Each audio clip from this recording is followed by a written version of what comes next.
বন্ধুরা কেমন আছো সবাই? আমরা আজকে অনেক ভালো আছি। আজকে সকালে উঠে বাড়িতে স্নান টান করে পুজো করে বাড়ির যা কিছু করে আজকে চলে এসেছিলাম বান্ধবীর বাড়িতে। কারণ ও আর আমি আজকে একটা জায়গায় গেছিলাম, ওর একটা জায়গায় যাওয়ার ছিল। যাই হোক, কাজ কমপ্লিট করে ওখান থেকে বান্ধবী আজকে সকালে উঠে ঘুগনি বানিয়েছে আমার জন্য, কারণ আমি ঘুগনি খেতে ভালোবাসি আর অনেক দিন ধরে আমার ইচ্ছেও করছিল। তো এখন আমরা ওটাই মুড়ি দিয়ে খাবো, অনেকটাই বেলা হয়ে গেছে। বল কেমন লাগছে আজকে আমি সকাল থেকে তোর বাড়িতে আছি? আমার খুবই খুবই খুবই ভালো লাগছে। আমার বান্ধবী আমার বাড়িতে এসে আমার সাথে একটা কাজে গেছিল, তো কাজটা তো হয়ে গেছে, এখন আমার বাড়িতে আছে। আমার খুবই খুবই খুবই খুবই ভালো লাগছে। ও আমাকে প্রতিদিন আসতে বলে বাড়িতে, তো প্রতিদিন তো আমি আসতে পারি না। আজকে এসেছি, ফাঁকা থাকে, ভালো লাগে, আমারও ভালো লাগে ওর বাড়িতে আসতে। যাই হোক, ফাঁকা থাকা আমার একা ভালো লাগে না, ওই জন্য আমি ডেকে নিই আমার বান্ধবীকে আসলে।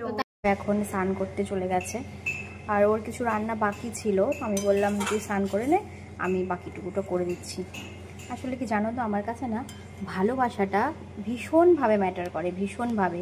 আর সত্যি কথা বলতে এখানে আমার যাওয়ার কোনো জায়গাই নেই। ওই আমার এক বাড়ি, যারা আমাকে খুব কাছ থেকে চেনো তারা হয়তো জেনে থাকবে যে আমার মানে সবসময় বাড়িতে বসে থাকতে আমার বিশেষভাবে ভালো লাগে না, আমি একটু ঘোরাফেরা করতে পছন্দ করি। তো যাই হোক, তো এখানে সত্যি কথা বলতে আমার যাওয়ার জায়গাই নেই, কোথাও নেই। ওই জন্য আমার ভালো না লাগলে আমি বাড়ি চলে যাই। তাই অনেকে বলে যে আমি নাকি ঘন ঘন বাড়ি যাই। তো আমি বাড়ি কেন যাই সেটা মানে আমার ফিলিং কেউ বুঝতেই পারবে না, কারণ আমার ভালো লাগে না। কারণ আমি অন্য একটা পরিবেশে মানুষ হয়েছি, তো অনেক লোকজনের সাথে, তো এখানে এসে আমি ভীষণই একা হয়ে গেছি, তো আমার ভালো লাগে না।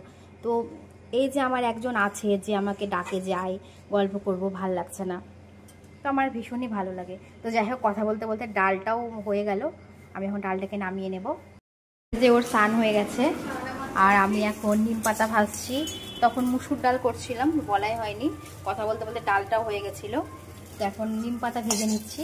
তোমরা কে কে চৈত্র মাসে নিম পাতা বেগুন দিয়ে ভাজা খাও আমাকে বলবে। তো যে বেগুনটাও আগে ভেজে উঠিয়ে নিয়েছি, তো নিম পাতা ভাজছি। তো যখন যেটা বলছিলাম, তো ভালোবাসাটা আমার কাছে ভীষণই ম্যাটার করে।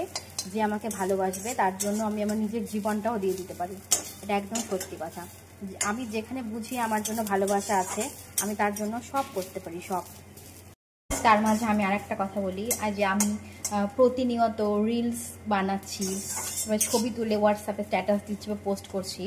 অনেকে আমাকে বলছো যে কিরে তোর কি বাড়িতে কোনো কাজ নেই, কোনো কাজ কি তুই করিস না, সারাদিন এসব করিস? তো হ্যাঁ, কাজ আমারও আছে, কারণ সংসারে থাকলে কাজ প্রত্যেকটা মেয়েকেই করতে হবে আর আমাকেও করতে হয়। তাই বলে আমার সংসারে এমনই কিছু কাজ নেই যেটার জন্য সারাদিন আমাকে কাজ করে যেতে হবে। আর আমি একটা কথা মনে করি যে বিয়ে করেছি বলে এটা না যে আমি সবসময় সংসার নিয়েই থাকবো বা আমার লাইফের কোনো এনজয় থাকবে না, আমার কোনো নিজস্ব লাইফ থাকবে না, তা কিন্তু না। কারণ সংসার বিয়ে করেছি, সংসার করতে হবে, তার বাইরেও কিন্তু আমার একটা পার্সোনাল লাইফ থাকবে, যেটাতে আমি কমফোর্টেবল ফিল করব, যেটাতে আমার ভালো লাগবে যে কাজগুলো করতে, সেটা কিন্তু আমি অবশ্যই করব।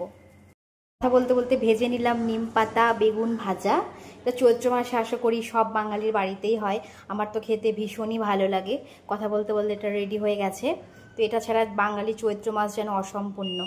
হওয়ার পরে এই যে আমি গ্যাসটাকে পরিষ্কার করে নিয়েছি, কিচেনটা পুরো পরিষ্কার করে নিয়েছি। কেন কি বলো তো, কিচেন মেয়েদের সব থেকে শখের জায়গা, ভালোবাসার জায়গা। তোমার হোক বা আমার হোক, কিচেন পরিষ্কার থাকলে দেখবে মনটা খুব ভালো লাগে। নেক্সট টাইম যে কিচেনে ঢুকবে তার কাজ করতে মনে বেশ আনন্দ আসে। সখীর পাগুলো খুব ফ্যাসকা হয়ে আছে, মানে সরি ফ্যাকাশে হয়ে আছে। আমি একটু